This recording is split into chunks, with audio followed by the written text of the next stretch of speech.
Bien-aimés, je vous salue au nom de Jésus-Christ. Et voilà qu'il nous accorde encore cette grâce pour que nous puissions tous parler de la parole de Dieu. Nous allons lire aujourd'hui dans les livres du prophète Jérémie. Et ici, nous sommes au chapitre 15. Nous allons lire à partir du verset 15. Nous irons jusqu'au verset 21. Mais également, nous ferons une petite marche un peu en arrière en lisant 2-3 versets devant et toujours dans le même chapitre.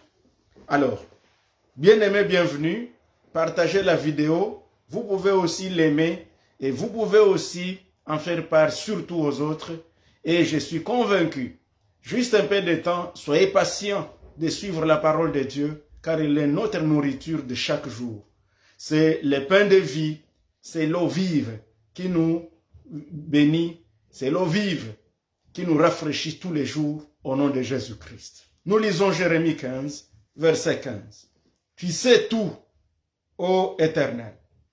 Souviens-toi de moi, ne m'oublie pas. Venge-moi de mes persécuteurs. Ne m'enlève pas, tandis que tu te montres lent à la colère. Sache que je supporte l'opprobre à cause de toi. J'ai recueilli tes paroles et je les ai dévorées. Tes paroles ont fait la joie et l'allégresse de mon cœur. Car ton nom est invoqué sur moi, Éternel Dieu des armées. Je ne me suis point assis dans l'assemblée de mon cœur, afin de m'y réjouir. Mais à cause de ta puissance, je me suis assis solitaire, car tu me remplissais de fureur. Verset 18. Pourquoi ma souffrance est-elle continuelle? Pourquoi ma plaie est-elle douloureuse? Et ne veut-elle pas se guérir? Serais-tu pour moi comme une source trompeuse? Comme une eau dont on n'est pas sûr? 19. C'est pourquoi ainsi parle l'Éternel. Si tu te rattaches à moi, je te répondrai, et tu te tiendras devant moi. Si tu sépares ce qui est précieux de ce qui est vil, tu seras comme ma bouche. C'est à eux de revenir à toi, mais ce n'est pas à toi de retourner vers eux. Je te rendrai pour ce peuple comme une forte muraille de reins. Ils te feront la guerre, mais ils ne te vaincront pas. Car je serai avec toi pour te sauver et te délivrer de l'Éternel. Je te délivrerai de la main des méchants, je te sauverai de la main des violents. Gloire au Seigneur Jésus. Oh, alléluia. Bien-aimés dans le Seigneur, aujourd'hui nous allons répondre à un certain nombre de questions. Au fait, mon sujet de ce jour s'intitulerait la réponse à tes questions. La réponse à des questions. Dans la vie, en tant qu'humain, en tant que serviteur de Dieu, en tant que chrétien, en tant que croyant, il nous arrive souvent qu'on est devant des questions. Et à ces questions-là, on se pose, on a l'impression comme quoi Dieu n'est pas en train de suivre et Dieu n'est pas en train de répondre à nos prières. Mais quand nous lisons le texte que nous venons de voir, nous comprenons que notre Dieu, c'est un Dieu qui répond aux prières. C'est un Dieu qui répond à nos questions. Et aujourd'hui, je vous souhaite, bien-aimés dans le Seigneur, une bonne attention. Et je suis convaincu que le Saint-Esprit va nous parler tous à travers de ces messages. Alors, si je peux bien revenir dans notre texte, nous allons d'abord lire le verset premier. Ici, nous sommes toujours dans Jérémie chapitre 15. Nous lirons également le verset 2 et nous sauterons au verset 6. C'est alors que je vais prier et nous allons décortiquer notre sujet de ce jour pour la gloire de Dieu. L'Éternel me dit, quand Moïse et Samuel se présenteraient devant moi, je ne serai pas favorable à ce peuple. Chasse-les loin de ma face, qu'ils s'en aillent. Et s'ils te disent, où irons-nous? Tu leur répondras, ainsi parle l'Éternel. À la mort, ceux qui sont pour la mort, à l'épée, ceux qui sont pour l'épée, à la famine, ceux qui sont pour la famine, à la captivité, ceux qui sont pour la captivité. J'enverrai contre eux 4 espèces de fléaux, dit l'Éternel. L'épée pour les tuer, les chiens pour les traîner, les oiseaux du ciel et les bêtes de la terre pour les dévorer et les détruire. Et là, je m'en vais au verset 6. Tu m'as abandonné, dit l'Éternel. Tu es retourné en arrière. Mais j'étends ma main sur toi et je te détruis. Si je suis là d'avoir compassion, que Dieu nous pardonne. Prions. Seigneur notre Dieu, au nom du Seigneur Jésus, nous te disons merci pour le temps que tu nous donnes.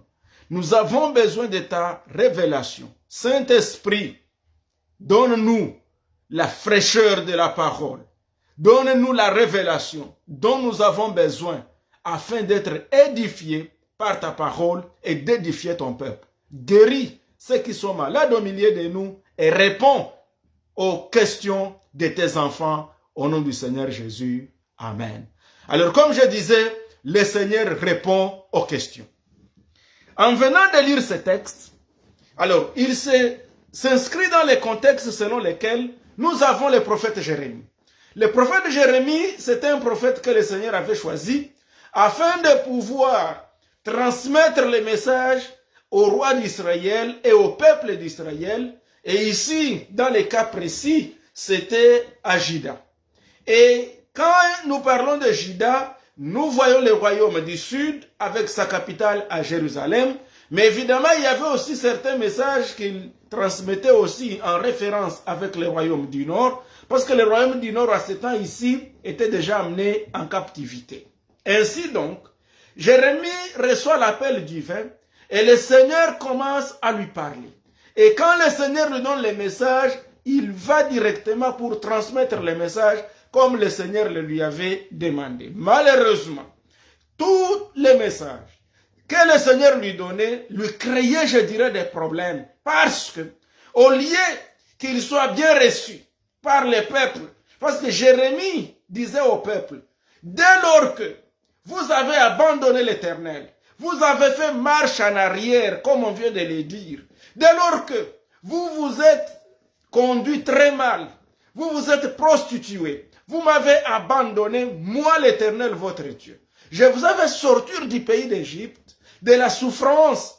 Je vous ai choisi comme mon seul peuple, mais au lieu que vous puissiez m'obéir, au lieu que vous puissiez rester dans mes voies, voilà que vous êtes décidé d'aller dans votre voie. Vous ne vous êtes même pas rappelé de ce qui s'est passé pour votre autre partie, c'est-à-dire Israël, les 10 autres tribus, qui sont déjà partis en captivité, et la souffrance qu'ils traversent à cause d'avoir péché contre moi, à cause de m'avoir abandonné, moi qui suis leur source et leur origine, et moi qui suis leur Dieu. Ainsi donc, vous également, les peuples de Juda, avec tous vos rois, si vous ne voulez pas revenir à moi, si vous ne voulez pas vous repentir, et voilà le Seigneur qui dit à Moïse. Donc, même si Moïse, s'il vous plaît, le Seigneur qui dit à Jérémie, je m'excuse, il dit que quand même Moïse et Samuel se présenteraient devant moi pour prier en faveur de ce peuple, le Seigneur dit, je ne serai pas favorable. Pourquoi? Parce qu'il ne s'est pas encore repenti. Bien-aimé, la repentance est la première clé pour que Dieu puisse répondre à nos prières, qu'il réponde à nos questions. Dans la plupart des cas, au lieu de nous repentir, nous sommes pressés d'aller vers les serviteurs de Dieu pour leur dire, priez pour moi. Pour leur dire, priez pour que le Seigneur enlève la malédiction dans ma vie. Priez pour que le Seigneur enlève les blocages dans ma vie, les souffrances, les difficultés, oui, en tant que serviteur de Dieu, nous les ferons. Mais pour que Dieu agisse, nous devons d'abord demander pardon. Nous devons nous repentir. Nous devons rétablir l'autel qui a été brisé. Et ici, le Seigneur montre d'abord les degrés de considération qu'il avait à Moïse et à Samuel. Rappelons-nous que Moïse et Samuel sont les deux grandes personnalités de l'Ancien Testament qui représentent effectivement des choses. Moïse représente la loi. Donc ici, nous voyons toute la loi, que ce soit les Pentateuque, ou que ce soit même jusqu'on peut aller même à Josué, ou tout comme on peut même aller à parler de l'Hexateuque. L'important de tout ça, c'est de comprendre que Moïse est le représentant de toute la loi. Et nous voyons Samuel qui représente aussi tous les prophètes. Donc ici, nous voyons tout l'Ancien Testament. Ici, nous voyons en résumé la parole de Dieu. Ici, le Seigneur est en train de dire à Jérémie, toi-même tu sais l'alliance que j'ai faite avec Moïse. Tu sais comment j'ai aimé Moïse. Tu sais qui était Moïse. Tu sais les prières de Samuel. Tu sais les prières de Moïse. Mais même si ces gens viennent et qu'ils se présentent au-devant de moi afin de prier pour que je puisse reculer dans ma décision sur ce peuple ici, sans se repentir, là, je t'assure, je ne leur serai pas favorable. Ainsi, et le Seigneur ajoute, et si ce peuple te dit, où irons-nous alors? Dis-leur, ainsi par l'Éternel, à la mort ceux qui sont pour la mort, à l'épée ceux qui sont pour l'épée, à la famine ceux qui sont pour la famine, et à la captivité ceux qui sont pour la captivité. Le Seigneur ici donne 4 voies que suivront les enfants d'Israël, les enfants de Juda, et malheureusement de toutes ces voies, aucune n'est salutaire pour elles. Aucune voie de salut. Voyez-vous, l'épée, la famine, la captivité et la mort, à tout ceci, il n'y a rien qui soit de salut. Le seul salut ne se trouve, bien aimé dans le Seigneur, que dans la repentance, qu'en revenant au Seigneur. C'est pourquoi, au verset 6, il dit, tu m'as abandonné, dit l'Éternel, tu es retourné en arrière, mais j'étends ma main sur toi et je détruis. Je suis là d'avoir compassion. Vous savez, j'ai même écrit dans ma Bible, évitons de retourner en arrière afin que Dieu ne se lasse pas ou ne se fatigue pas de nous. Vous savez qu'il arrive des fois que des chrétiens fatiguent même Dieu.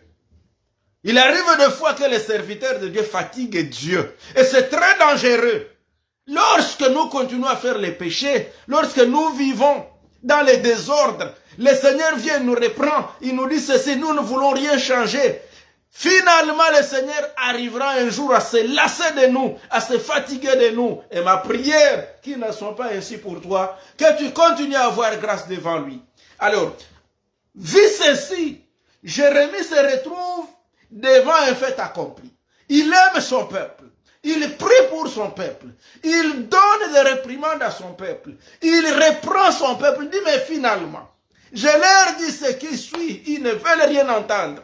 Et finalement, le Seigneur envoie un message à Jérémie pour dire, Jérémie, va dire à Juda et à ce roi que je vais envoyer le roi de Babylone, le roi Nabuchodonosor. Il va venir et il prendra la ville de Jérusalem en captivité, il détruira même le temple de Jérusalem et tout sera détruit, dégueulasse même. Et quand tout sera détruit, je vais prendre les uns, donc il y en aura ceux qui vont mourir, les autres vont être amenés en captivité, les autres mourront de faim, et ce n'est qu'un petit reste de misérables qui va rester, et même d'autres vont s'éparpiller partout là, à travers le monde. Mais qu'à cela ne tienne, malgré tout ça, au lieu que le peuple se repente, ils ont pris Jérémie et ils l'ont mis en prison. Ils ont dit, Jérémie, c'est toi qui nous donnes les mauvais messages, c'est toi qui nous amènes la mauvaise prophétie, le Seigneur n'a pas dit cela, nous sommes le peuple de Dieu, nous ne pouvons pas subir ce que tu dis, Jérémie. Alors là, on a pris Jérémie, on l'a amené dans la cour royale, et là, il s'est retrouvé en prison. Et quand vous continuez à lire le texte, même quand vous allez dans les chapitres suivants, Jérémie a même fini par se retrouver dans une citerne. On a creusé un trou profond, quand ici nous sommes en Jérémie 38, où l'on l'a jeté Jérémie. Et Jérémie n'avait pas de secours ni d'appui. Et pourtant le Seigneur Dieu était encore avec lui. Pourquoi j'en arrive là? Regardez la souffrance que Jérémie est en train de traverser. Et à cette souffrance, c'est là, au verset 18, et c'est ça même, ce verset que j'ai pris comme le sommet même de cette péricope, c'est qu'il se pose la question, il dit, mais pourquoi ma souffrance est-elle continuelle? Pourquoi ma plaie est-elle douloureuse? Et ne veut-elle pas se guérir? Serais-tu pour moi comme une source trompeuse, comme une eau dont on n'est pas sûr? Bien-aimé, cette question ici, ou ces questions ici, sont des questions qui nous arrivent tous. C'est peut-être aussi ton cas. Pourquoi ta souffrance est-elle continuelle? Jérémie, connaissant bien son Dieu, il avait compris que c'est vrai, la souffrance est là, parce qu'on n'a pas seulement été appelé pour le Seigneur à les suivre seulement, mais aussi à souffrir avec lui. Voilà ce que Paul avait dit à Timothée. Donc les persécutions, les souffrances, les maladies, les problèmes, les enfants de Dieu aussi peuvent traverser cela. D'ailleurs, même le psalmiste l'a bien dit, que les malheurs atteignent souvent les justes, mais l'Éternel l'en délivre toujours. Ici donc, Jérémie était conscient que oui, la souffrance, j'accepte, elle peut être là. Mais le problème de Jérémie, ce n'était pas la souffrance. C'est comme toi aussi, ton problème, ce n'est pas la maladie. Ton problème, ce n'est pas les épreuves. Ton problème, ce n'est pas ce que tu traverses. Mais ton problème, c'est que pourquoi c'est continuel, ça ne s'arrête pas. En d'autres termes, en tant qu'humain, on peut encore accepter qu'on peut souffrir pour un temps, mais il ne faut pas que ça soit continuel. Et c'est ça la question de Jérémie. Mais pourquoi la souffrance est-elle continuelle? Et il ajoute une autre question, il dit, mais même ma plaie est-elle douloureuse? Et moi je me pose la question, qui peut avoir une plaie qui ne fait pas mal? Pourquoi Jérémie peut penser que la plaie ne doit pas faire mal? Pourquoi Jérémie peut s'imaginer qu'il y a une douleur, qu'il y a une plaie, mais qui n'a pas d'impact sur son corps, ni sur sa santé, ni sur ce qu'il vit? Ici, ça prouve que l'homme de Dieu, le prophète Jérémie ici, est devant son Dieu. Il parle à son Père. Il parle à son Dieu. Il dit, mais Seigneur, tu me connais. C'est pourquoi il dit une autre question. Il dit, mais même la plaie ne veut-elle pas se guérir? Donc ici, il comprend aussi, oui, j'ai maintenant la plaie, mais qu'elle guérisse, parce que je sais, je connais que Dieu est capable de le faire. Il dit, sais-tu pour moi, serais-tu pour moi comme une source trompeuse? Oh, alléluia. Jérémie ici, il reconnaît Dieu comme la source. Et quand vous regardez bien le dictionnaire, ou même dans le sens figuré, la source signifie une origine. On peut dire quelle est la source de votre famille, quelle est la source de ton intelligence, quelle est la source de ça. En d'autres termes, quelle est l'origine? Quelle est la source de tes richesses? Quelle est l'origine? Ici, Jérémie reconnaît Dieu comme l'origine de toutes choses.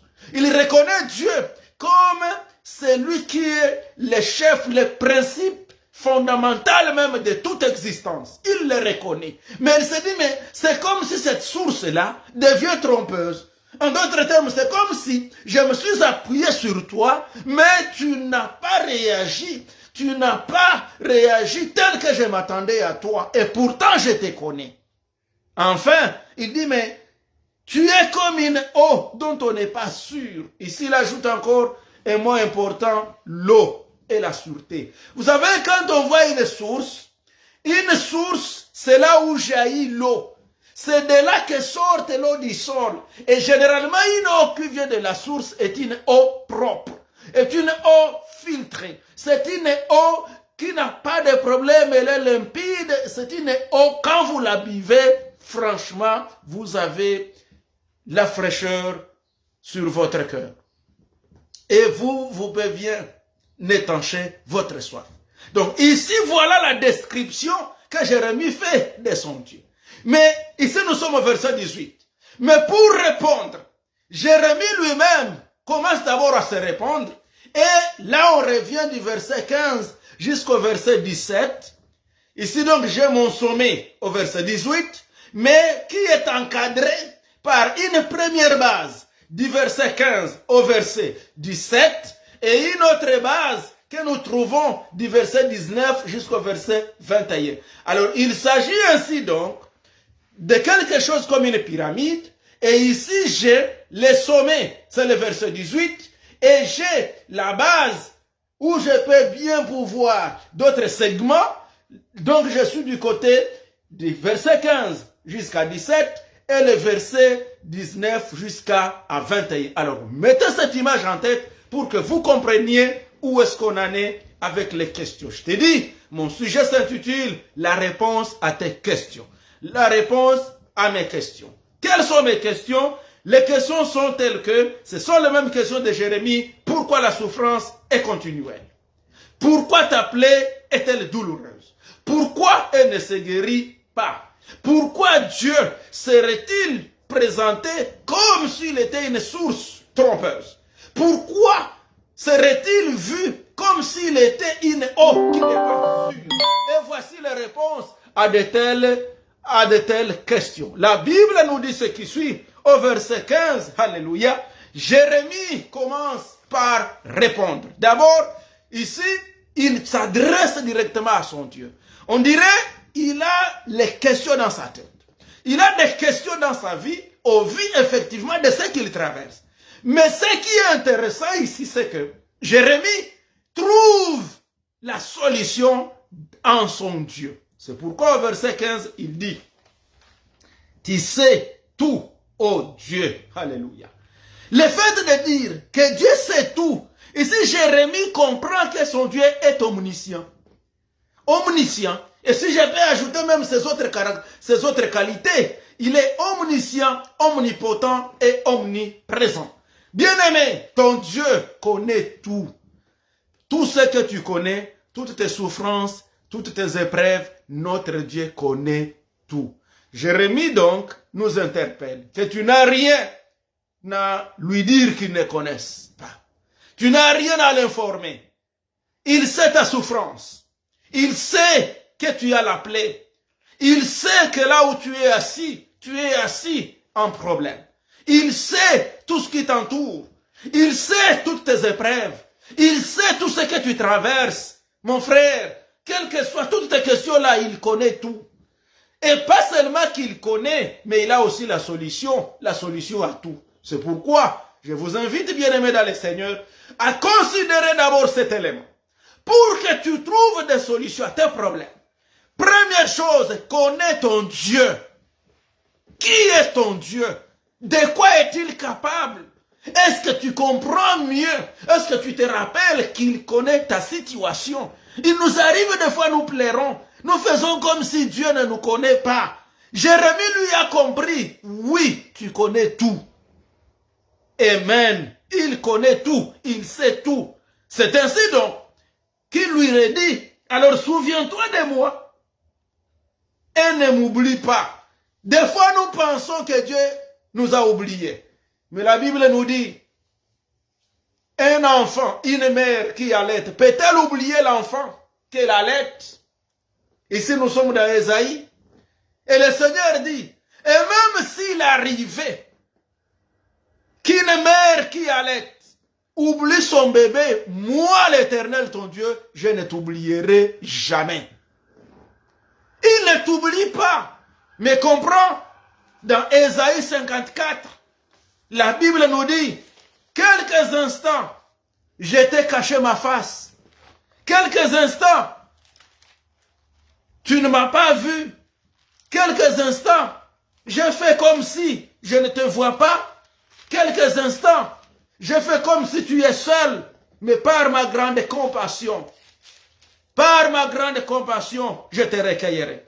Ici, c'est dans Ésaïe 54, verset 7, Quelques instants, je t'avais abandonné, mais avec une grande affection, je t'accueillerai. Dans un instant de colère, je t'avais un moment dérobé ma face, mais avec un amour éternel, j'aurai compassion de toi. Dis ton Rédempteur l'Éternel. Alléluia.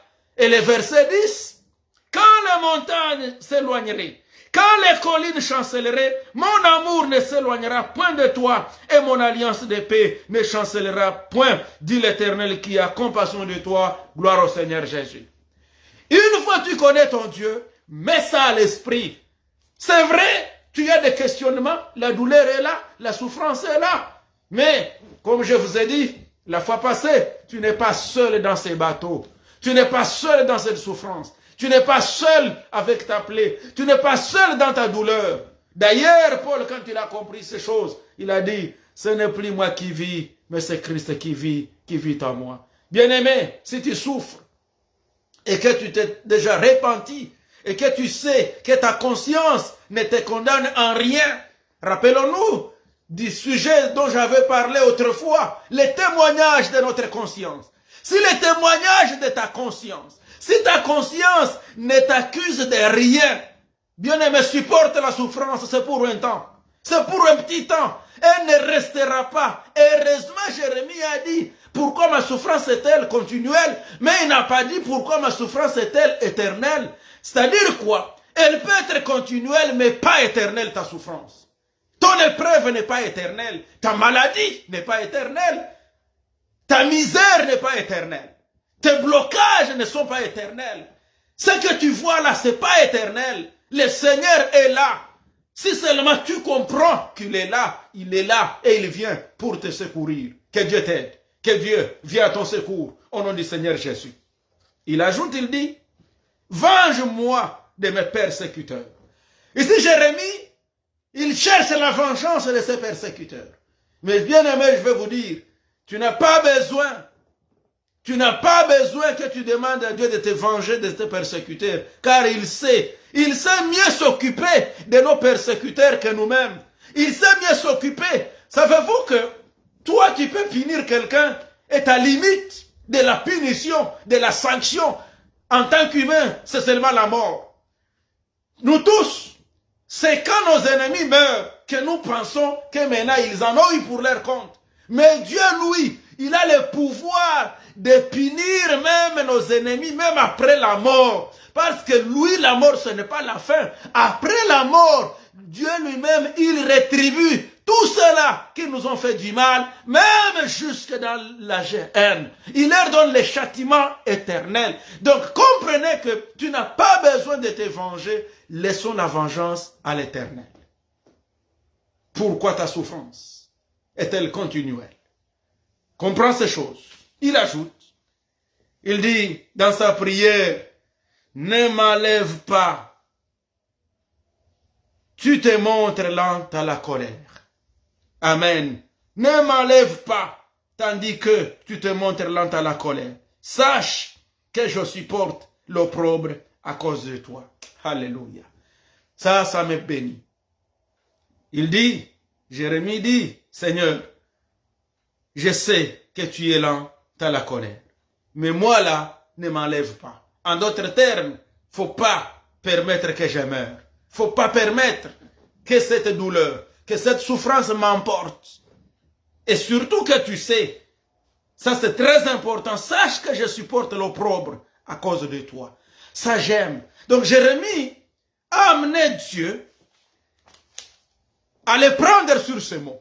Parce que c'est effectivement dans Jérémie chapitre 1er, verset 12, si je ne m'abuse, qu'il est écrit que Dieu est derrière sa parole pour l'exécuter. Et ici, Jérémie, dans sa prière, il ramenait toujours Dieu dans sa parole. Tu as besoin de trouver des solutions, des réponses à tes nombreuses questions. Bien-aimé, retourne toujours Dieu dans sa parole. Dieu n'a jamais contredit sa parole. Et Dieu, si vous voulez savoir en quoi il serait faible, il est faible en se rendant toujours derrière, obéissant à sa parole. Dieu, prouve sa faiblesse en ce sens que il ne peut jamais contredire sa parole. Oh, alléluia. Et d'ailleurs, c'est ça que j'appelle alors sa force. C'est ça que j'appelle alors notre assurance. Parce que Dieu, lui, n'est pas un homme pour refuser ce qu'il a dit. Ce qu'il a promis, il l'accomplit. Et la Bible nous dit, c'est que sa bouche dit, sa main l'accomplit. C'est pourquoi il a dit à Jérémie, chapitre 1, verset 12, et l'Éternel me dit, tu as bien vu, car je veille sur ma parole pour l'exécuter. C'est pourquoi Jérémie, dans sa question, il est revenu maintenant pour répondre à soi-même, à ramener Dieu dans sa parole. C'est pourquoi il dit, Seigneur, sache que je supporte l'opprobre à cause de toi. L'opprobre. C'est vrai, ils sont nombreux qui acceptent l'opprobre, c'est-à-dire la honte. Souvenez-vous que Jérémie s'est retrouvé en prison. Il s'est retrouvé dans une citerne au fond où il y avait seulement la boue, il n'y avait pas d'eau. Il devait mourir là. Heureusement, le Seigneur lui-même a envoyé un serviteur pour pouvoir l'enlever, pour le sortir de là. Mais ceci veut tout simplement signifier que il nous arrive tous, je ne sais pas quel opprobre tu as traversé à cause du Seigneur. Il arrive qu'on te dit n'importe quoi, même à l'école, même dans tes entreprises, même dans tes affaires, et tu supportes ça parce que tu dis, je ne trahirai pas mon Dieu. Bien-aimés, ceux-là qui font honorer leur Dieu, Dieu également les honorera. Si nous les faisons honneur, il nous fera plus qu'honneur. C'est pourquoi la Bible nous dit, si quelqu'un me sert, le Père l'honorera. C'est-à-dire quoi? Accepte les ridicules, accepte l'opprobre, accepte les déshonneurs, accepte les mépris, accepte la honte, seulement pour préserver la gloire de Dieu dans ta vie, pour préserver l'honneur de Dieu dans ta vie, et ça paye mieux que tout ce que tu peux t'imaginer. C'est vrai? Il y en a qui se disent, on vous a tout dit, mais vous êtes dit, la parole de Dieu ne m'autorise pas de me prostituer. Et on te dira, mais comment une grande fille comme toi, tu peux dire que tu n'as jamais connu d'homme. Et tu sens comme si c'est une honte. Ne t'en fais pas. La sainteté, la pureté, la virginité, la chasteté, c'est pas une honte, c'est plutôt un honneur pour des personnes qui se respectent. Et c'est pour la gloire de Dieu. Ça fait du bien. Et ça vous donne un honneur, même quand vous serez dans les mariages. C'est pourquoi, même quand les autres rient de vous, même quand il arrive qu'on se moque de toi, pour dire, toi là aussi, tu es le seul qui ne prend même pas un verre de vin.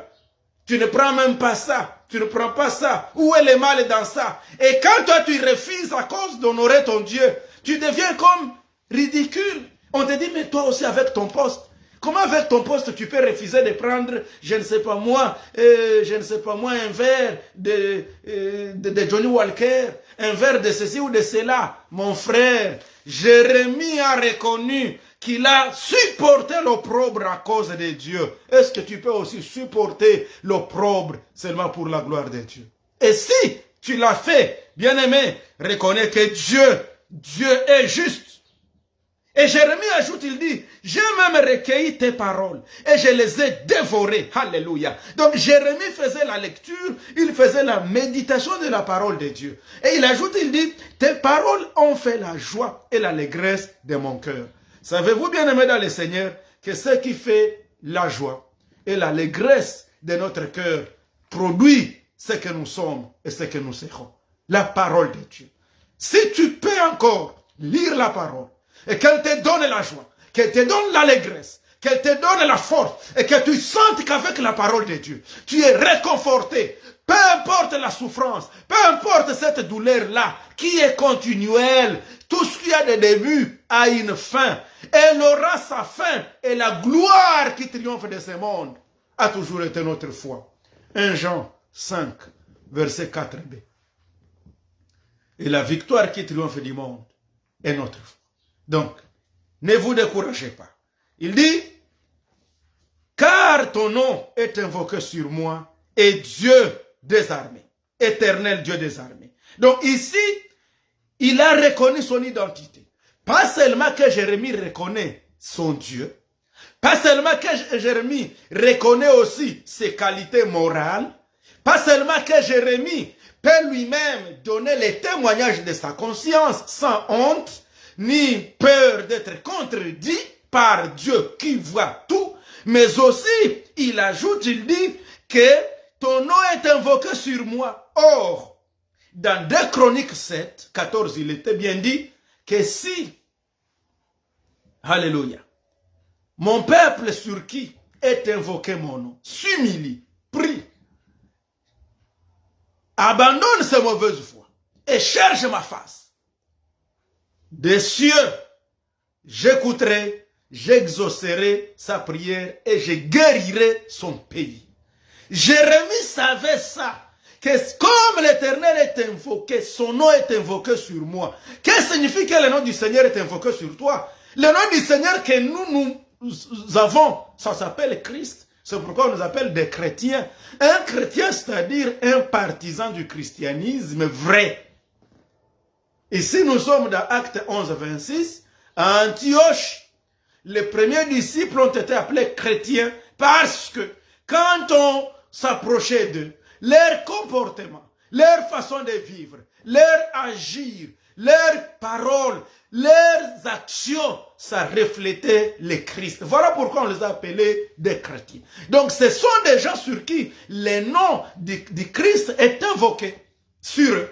Et nous-mêmes, ça doit être le même cas. Alors Jérémie, au verset 17, il dit, je ne me suis point assis dans l'assemblée de moquerie, afin de m'y réjouir. Il ajoute même, Seigneur, tu es témoin que même dans l'assemblée de moquerie, aujourd'hui il y a beaucoup de chrétiens qui sont embrouillés dans les assemblées de moquerie. Bien-aimé, où es-tu?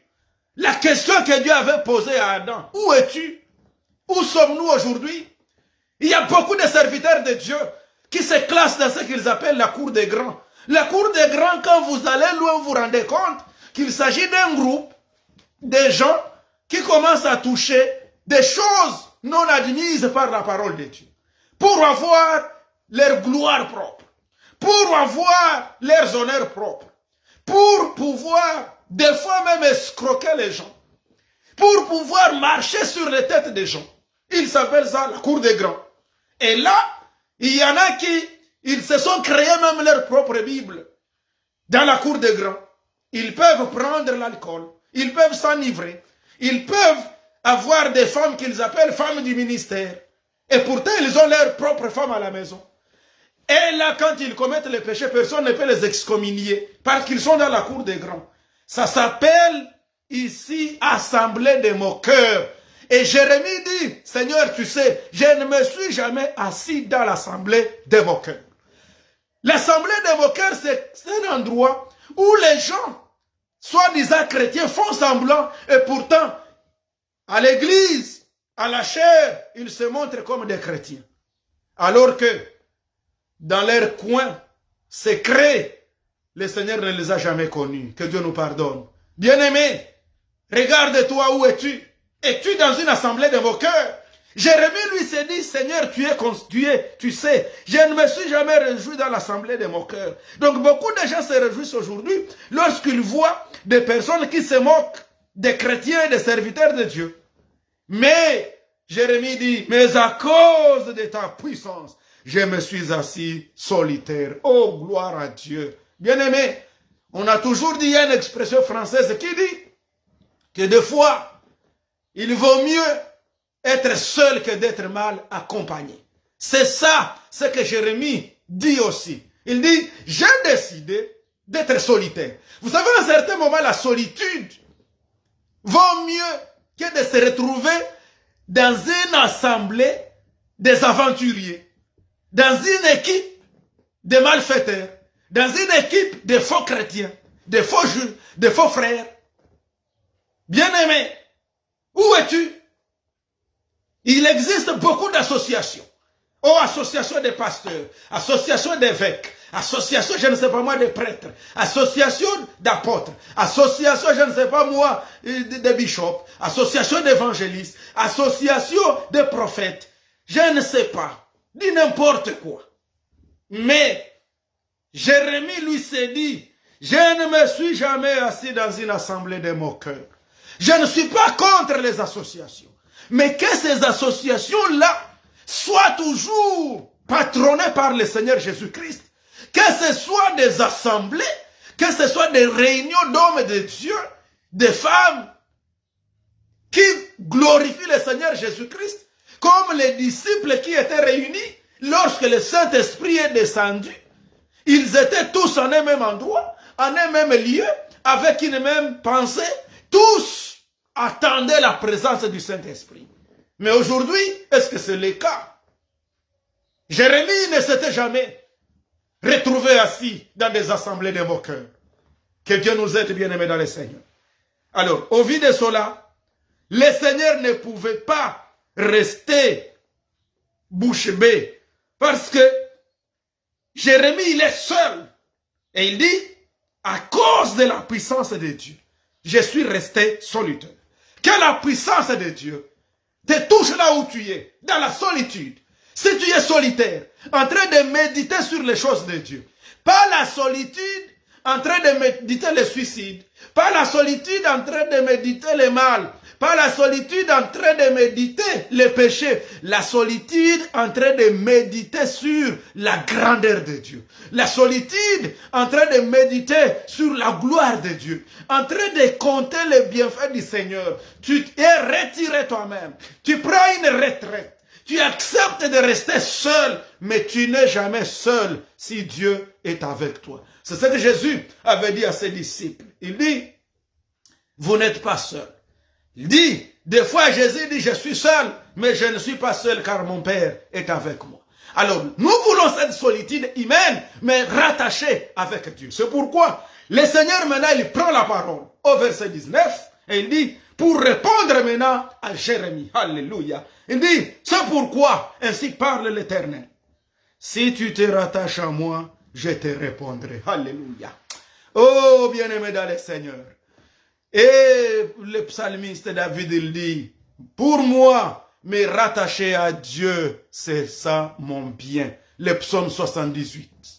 Pour moi, m'attacher à Dieu, c'est ça mon bien. Il y a des gens qui s'attachent à autre chose. Des fois, nous nous attachons à l'argent. Des fois, nous nous attachons au poste. Des fois, nous nous attachons au bien de ce monde. Nous nous attachons, bien-aimé. Je ne refuse pas. Mais, est-ce que tu es d'abord attaché au Seigneur? Le Seigneur dit à Jérémie, j'ai bien compris. Je n'ai pas d'objection à ce que tu dis, mais voici mes conditions. Si tu te rattaches à moi, je te répondrai. En d'autres termes, pour toutes tes questions-là, pour te dire pourquoi ta souffrance est-elle continuelle, pourquoi ta plaie ne guérit pas, pour te dire pourquoi, alléluia, toi là, tu voulais me considérer comme une eau qui n'est pas sûre ou une source qui n'est pas une source trompeuse. Pour répondre à cette question du verset 18, le Seigneur dit, la première condition, Jérémie, rattache-toi à moi. La deuxième, tiens-toi devant moi et je te répondrai. La troisième condition, si tu sépares ce qui est précieux de ce qui est vil, ça aussi, ça crée des problèmes. Il y a beaucoup de chrétiens aujourd'hui qui ne savent plus distinguer ce qui est précieux et ce qui est vil. Ce qui est accepté dans la parole de Dieu et ce qui ne l'est pas. Aujourd'hui, c'est devenu, ça ce n'est pas notre foi. Chacun a sa foi. Je vais vous dire que la parole de Dieu, elle est la doctrine saine.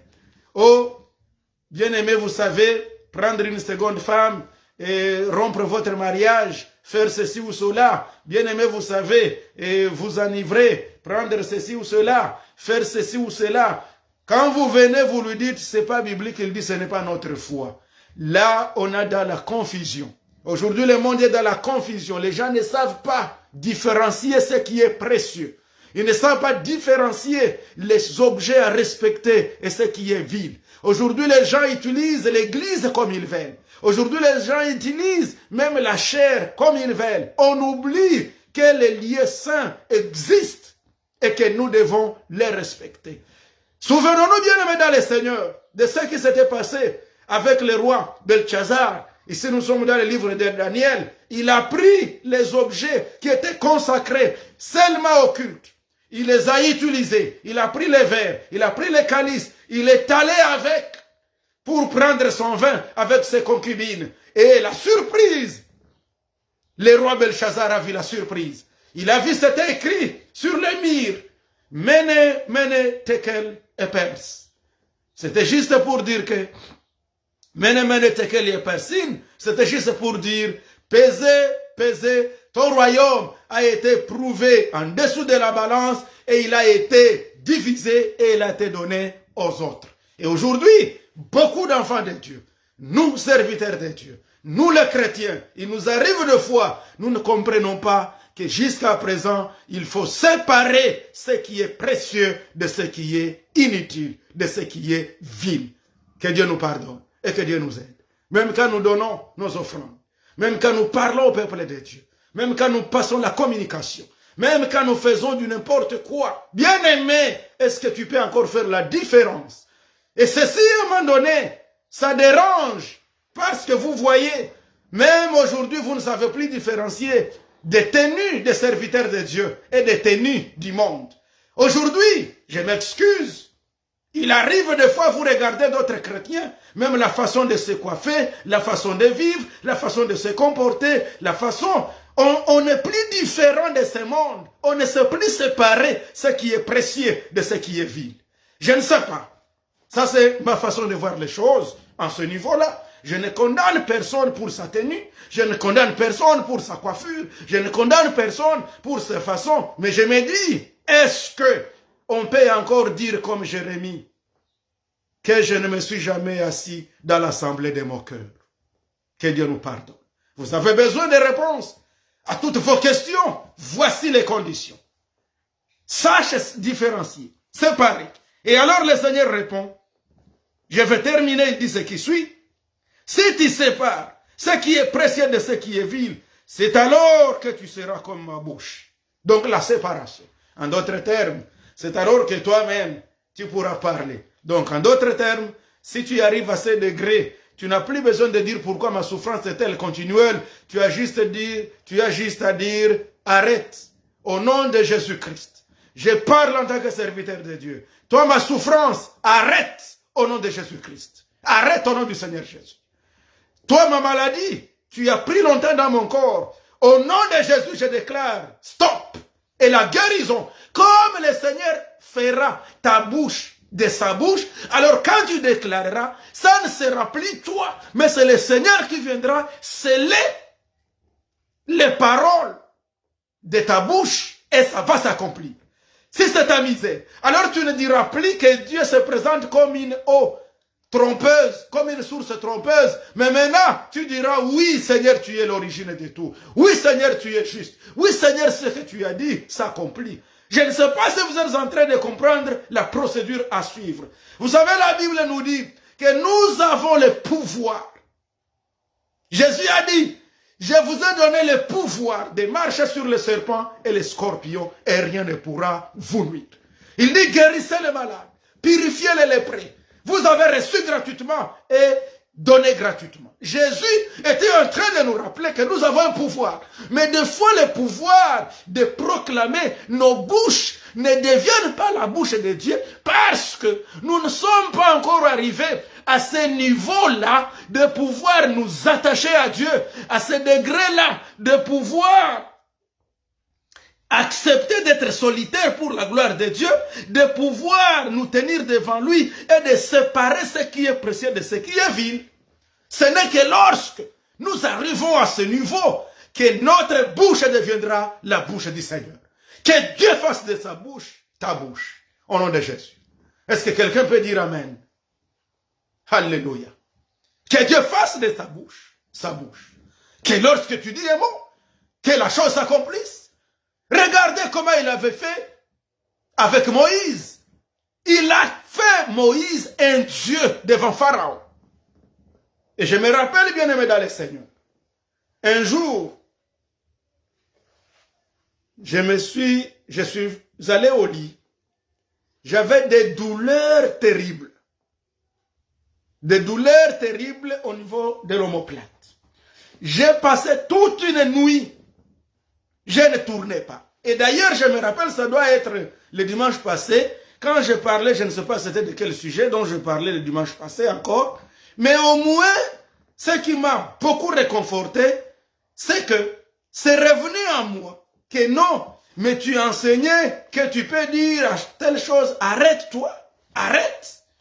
Et c'est vrai, quand j'ai pris cette initiative, j'ai touché sur mon omoplate et j'ai dit, au nom du Seigneur Jésus, je déclare que cette douleur arrête. Elle ne doit pas être continuelle. Elle a un début, il faut qu'elle ait une fin. J'ai déclaré au nom du Seigneur Jésus et curieusement, ça n'a pas pris 5 minutes. J'ai eu un petit sommeil au petit matin et bien aimé, quand je me suis réveillé, tout était fini et jusqu'aujourd'hui. Donc je vous dis des choses qui sont réelles. Si vous savez séparer ce qui est précieux de ce qui est vil, et vous vous attachez à votre Dieu, et vous ne vous êtes pas assis dans des assemblées de moqueurs, mais toi tu as accepté la solitude, seulement rester avec ton Dieu bien-aimé, il fera de ta bouche sa bouche. Et tout ce que tu déclareras, il s'accomplira. C'est alors qu'il conclut, le Seigneur lui-même, il dit alors, ce n'est pas à nous de nous retourner vers les personnes non croyantes, mais c'est à eux de revenir vers nous. Vous savez, aujourd'hui, malheureusement, il y a des serviteurs de Dieu qui ont perdu la puissance de Dieu et qui commencent à aller chercher la magie, qui commencent à aller chercher les envoûteurs pour qu'ils fassent des miracles. Pitié, et que Dieu les pardonne, qu'ils reviennent à la raison. Revenons à Dieu et il reviendra à nous. Au verset 20, il dit, je te rendrai comme une forte muraille des reins pour ce peuple. Je ferai de toi le protecteur de ce peuple. Tu seras la forte muraille qui protège ce peuple. Ils te feront la guerre, mais ils ne te vaincront pas.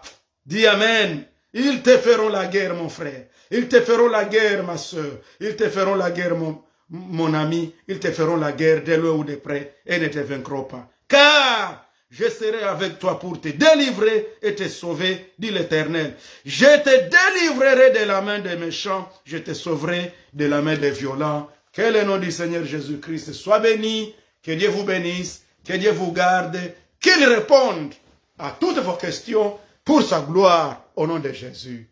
Disons Amen. Alors que Dieu vous bénisse. Maintenant nous allons prier tous ensemble au nom de Jésus. Très Saint Père, au nom du Seigneur Jésus-Christ. Saint-Esprit de Dieu, merci.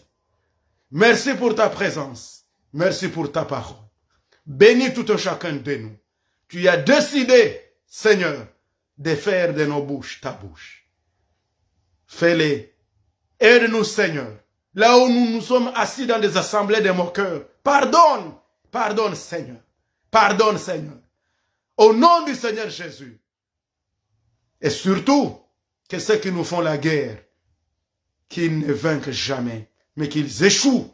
Au nom de Jésus, je déclare la victoire, et je déclare la paix, et je déclare la bonne réponse à toutes nos questions. Enfin, que la douleur s'arrête. Elle ne doit pas être continuelle, cette souffrance. Dans les cœurs, dans les vies de tes enfants, ceux qui ont des projets, la souffrance doit s'arrêter et on doit passer à une nouvelle étape de témoignage pour la gloire de Dieu. Au nom de Jésus, soyez bénis et savourez les bénédictions de Dieu et les nouveaux témoignages. Que Dieu vous bénisse. Bye et à la prochaine.